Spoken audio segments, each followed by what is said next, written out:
All right. Welcome to another video of the Target Individual Program. It is after 10:30, actually 10:20. Just leaving Pam's house. See a white guy in front there. See stick his hand in his ears. Okay. So, anyway, reason why I'm leaving this late. Pam had a I guess a function after work with her coworker. So she asked, and she called me. She was trying to be very slick. Hey, what time you want to leave? I said, leave early. Oh, my coworker want to go. I said, well, yeah, okay. So I said, all right. So I said, okay, you know what, Pamela, fine. You can go. You hear the sirens? They wanted me to stay, but nope. So anyway, let me tell you guys the story. So this was earlier today. Then they started with the sirens afterwards, right?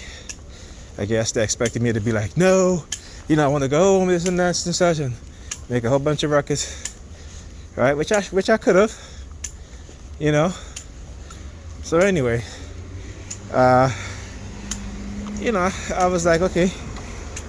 If I say yes, let's see, what time she's gonna leave to come home so I can go home, and because I told her I wanted to leave early. So I said to her, well, what time does the so you sticking finger in his ears? So I said to her, what time does the babysitter? I said to her, well, when the babysitter's here, what time do you get here? She's like 7. I said, no, of course she's lying, because when I called the kids at 6 o'clock. The babysitter's already at the door, and she's on her way home. Yeah, look at Hoogie smiling. Yeah, right? So the babysitter's already at the door, and she's on her way home. So to try to lie to me and tell me, 7 o'clock, I know it's a lie. So I said, whatever, Pamela. So I said to her, I said, you know what? You can go. Because really, truly, I wanted to see if she's going to say to herself, you know what? It's such and such time. Nigel got to go home. Let me, he showed me his phone. Look at it. Right? Yeah, try to be slick. Right? Don't hide me, man. I don't know who the fuck you are. This is the shit that they do. He showed me his phone and trying to walk by, trying to say hi to me. Fuck out of here. Anyway.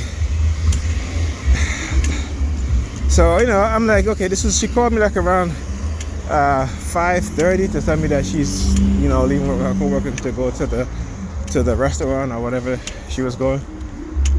She texted me, actually, not call, text me.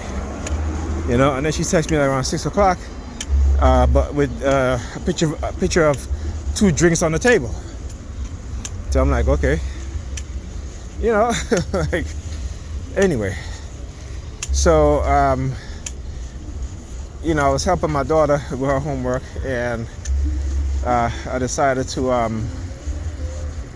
so I was actually looking for her pencil, and I felt underneath the cushion of the couch, and it was so filthy. So I had to take all the cushions off, and it was so filthy, man. It was disgusting, literally.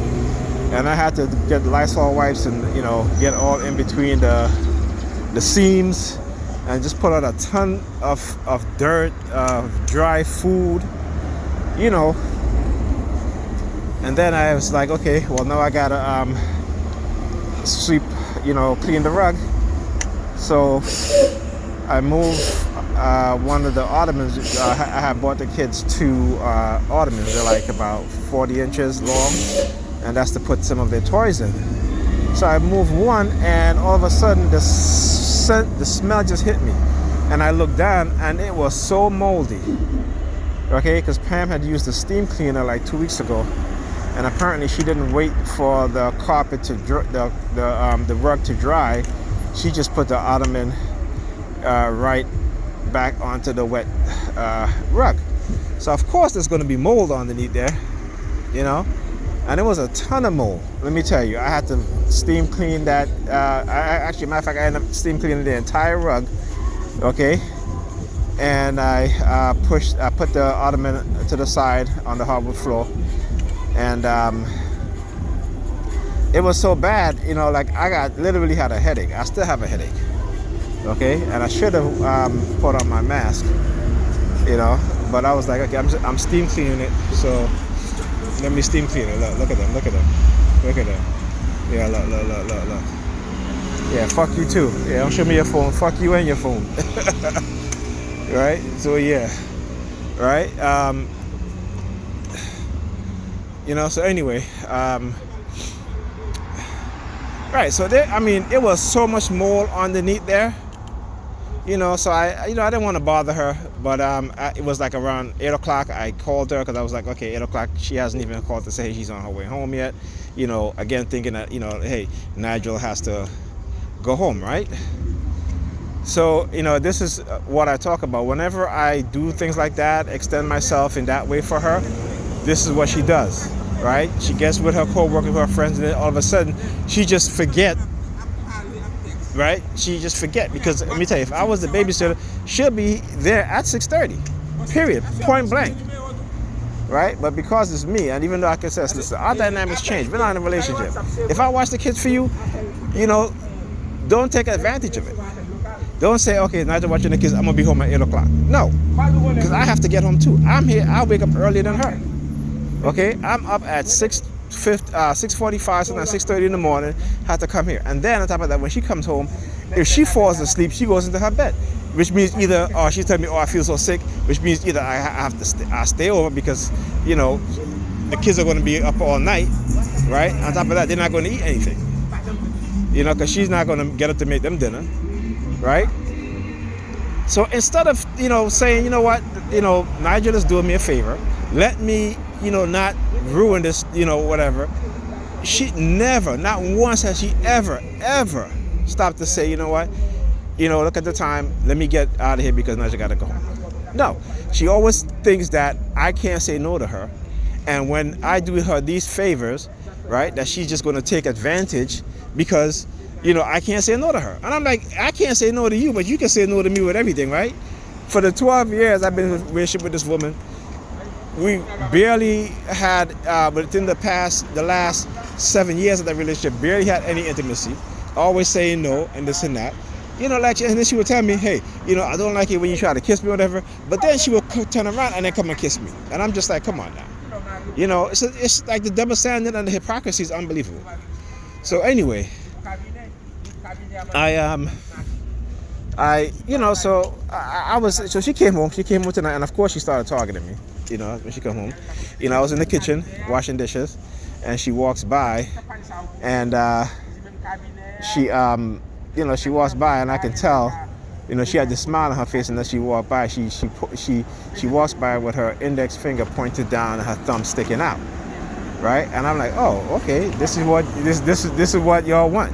Y'all want me to stay and watch the kids while she go out with her friends or her co-worker, this and that, meanwhile I'm babysitting and doing all that stuff, right? Like, get the fuck out of here, you know? So then she goes into her bedroom, did not take off her clothes, did not sanitize her clothes or nothing like that, and she goes right into bed. And I said to her, I said, Pamela, I mean, come on. You just come up from wherever you was at, right? You have your clothes on, right? She was like, and I was like, and the kids get in your bed, you know? Well, why does the kids have to come in my bed? I said, come on, Pamela, seriously? You know? Oh, look at this shit. They love to do shit like that, right? Look, you could have made that U-turn right over there. There's a driveway right there. He didn't have to come all the way down here to make a U-turn. But that's what they do, right? That's what they do. We could have made that U-turn. See right there. There's a driveway right there. It'd have been so easy to pull into that driveway. But no, you got to come all the way down to make that U-turn, because this is what they do. U-turn, you, right? You. It's you. Well, yeah, it's me. Okay, so let's go. Whatever it is that you're saying. Okay, it's me. My name is Nigel Nicholson, right? You know my fucking name. It's me. Yes, it's me. You want me to turn the camera? Right? There you go. It's me. You take my mask off? There you go. It's me, Nigel Nicholson. Okay, so, all right? So, yeah. That shit don't work anymore. And so, yeah. So, as I was saying, right? So, you know, she was like, well, why the kids got to come in bed? I said, Pamela, really? I said, really? Like, the kids don't come in your room and get on your bed and speak to what have you. well, they shouldn't be in my room in my bed. You know what? Like just like that. That should just. I was like, you know what? I'm going home. You know, because literally my back was killing me so much, and you know, I was like, call me a cab. She was like, you're not gonna stay. I said, you know, if I'm gonna stay, you gotta sanitize your bed because you can't, you know, as such. Come on, my back. So she takes her clothes off, and I said, okay, well, about sanitize your bed. Then she's like, oh, the alcohol. I said, no. I said, you get your ass up and go get the alcohol and sanitize your own bed. And at that point, I was like, you know what? Fuck it, I'm going home. Okay? I was like, fuck it, I'm going home. Yeah, because this is the shit that I gotta deal with this woman. When I'm doing her a favor. She's not doing me a favor. I'm doing her a fucking favor. Right? And this is how she behaved. So that's just to let you know. Like, you know, they really feeling themselves today. Right? They're really feeling themselves that they got her showing her ass. Okay. Fine. Let her show her ass. That's fine. No problem. You know? So yeah.